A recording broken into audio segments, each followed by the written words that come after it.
Hey guys, so the last few days here have been pretty gray and cold and wet out, so I have been in reading, this is the book I've been reading lately. It's about Carrie Fisher's life, her bipolar disorder, her addictions, just going up through the whole gamut of her life. But I thought that I would go through some of my favorite books that stay on my reading list that I pick up and read over and over again. So here are some of my favorites. We're going to start with Laverell Spencer's Small Town Girl. This is about a country singer who makes it big, and then her mother needs a surgery, so she goes back home to help her mother with that, and it's about what happens while she's back home, and that's all I'm gonna say. But it's a really cute book, and actually when I started reading this book, one of Shania Twain's CDs came out, so I was listening to that at the same time because it kind of fit, because she's a country singer and the CD was country, so I would play it on repeat as I read that book the first time. And I still do sometimes. If I pick that book up again, I will listen to that CD. They kind of go together for me now. Next up we have Daddy Long Legs, which is, it's fun. It's about an orphan, and she has a benefactor, and she writes him letters, and then eventually they meet in person and a relationship develops, and that is all I'll give you on that. But it's a really good, fun book, and it's pretty small book, so it's an easy read.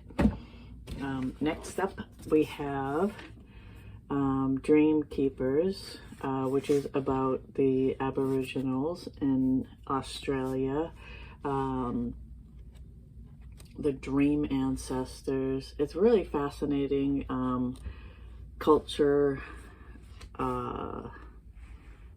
It just shows a really good glimpse into the culture of the Aborigine people. So I have an interest in Australia, so I like this book a lot. Next we have an old classic, Jane Eyre. A lot of people have probably read this, so they know what it's about.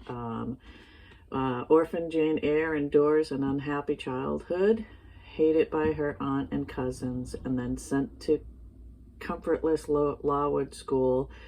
But life there improves, and Jane stays on as a teacher, though she still longs for love and friendship.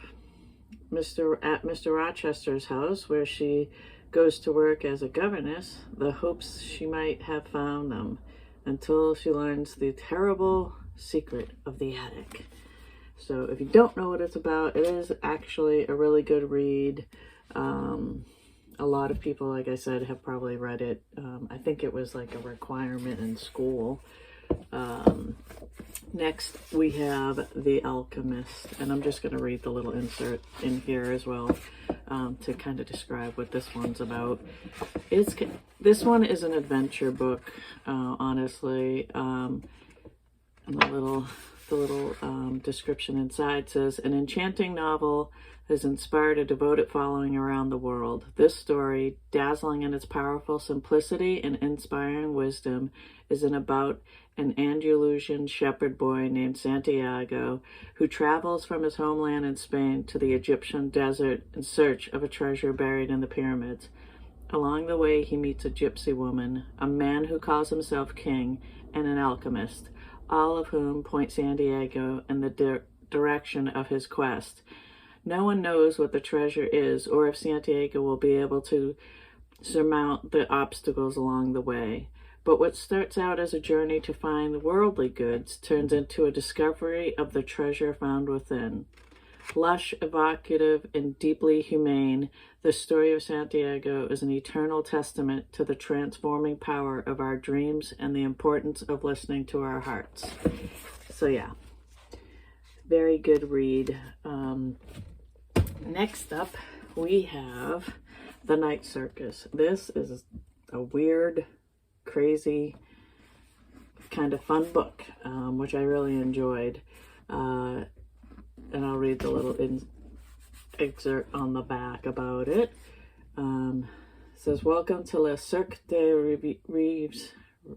I don't know if that's right, but with these black and white striped tents lies an utterly unique experience where one can get lost in a maze of clouds, meander through a lush garden made of ice, and stare in wonder as the tattooed contortionist folds herself into a small glass box. Beyond the smoke and mirrors, however, a fierce competition is underway, a duel between two young magicians, Celia and Marco, who have been trained since childhood expressly for this purpose by their mercurial instructors. Unbeknownst to the players, this is a game in which only one can be left standing, and the circus is but the stage for a remarkable battle of imagination. But when Celia and Marco innocently tumble headfirst into love, their masters intervene with dangerous consequences. Yeah, so this next book is kind of interesting. It is a look at a very specific form of employment, and it is kind of fascinating to me. I don't know why that I was drawn to this. I think really the cover art kind of pulled me in, and then the story was just interesting, something you wouldn't think of to read. So I'm going to read the back, and then you're going to understand why. And it says, "If you're reading this, you're a new employee at Human Resources, Inc. Congratulations and condolences. At the very least, you're embarking on a career that you will never be able to describe as dull.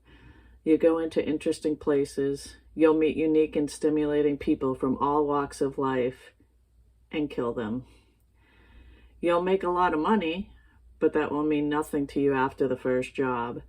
Assassination, no matter how easy it looks in the movies, is the most difficult, stressful, and lonely profession on the planet, especially when you're disguised as an intern."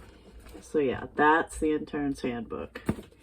All right, next up is an old favorite. I'm sure a lot of you have read this one, A Journey to the Center of the Earth.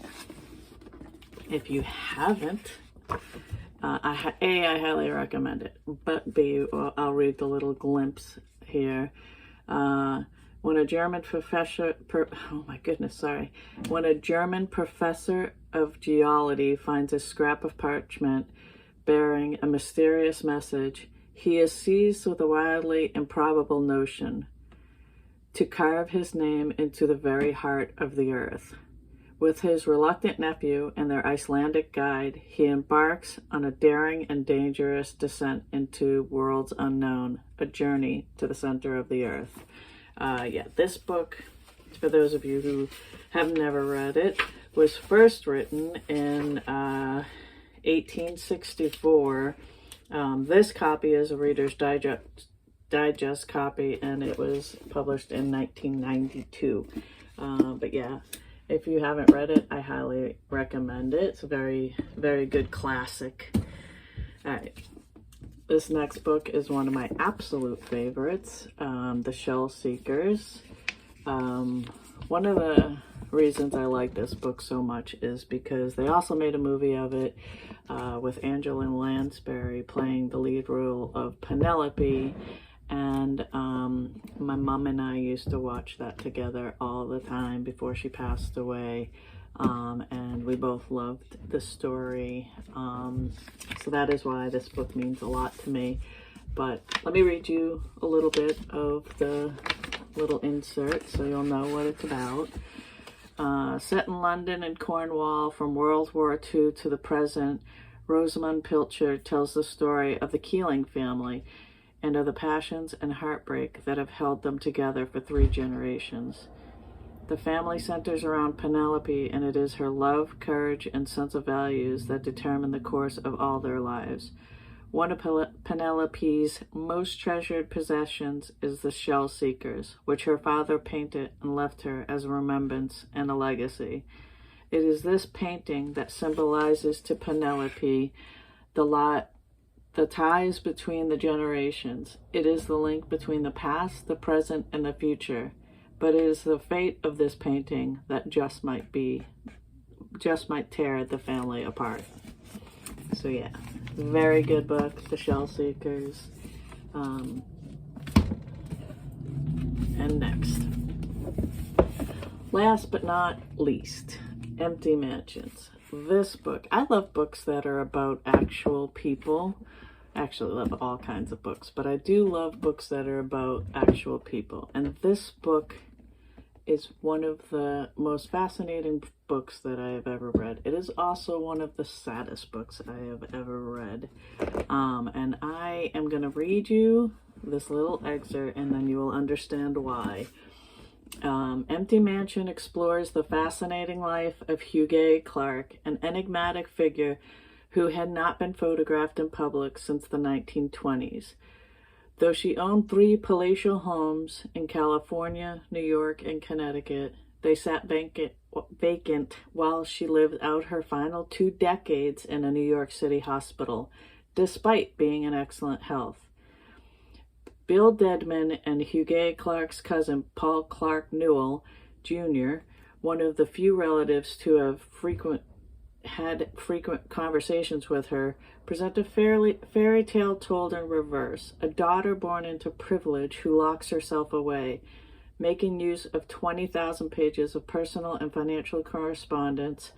Deadman and Newell transport us into Huguet's private world, where we meet her extravagant father, her publicity-shy mother, her star-crossed sister, her noble French boyfriend, the nurse who received more than $30 million in gifts, and the relatives seeking to inherit Huguet's current $300 million fortune.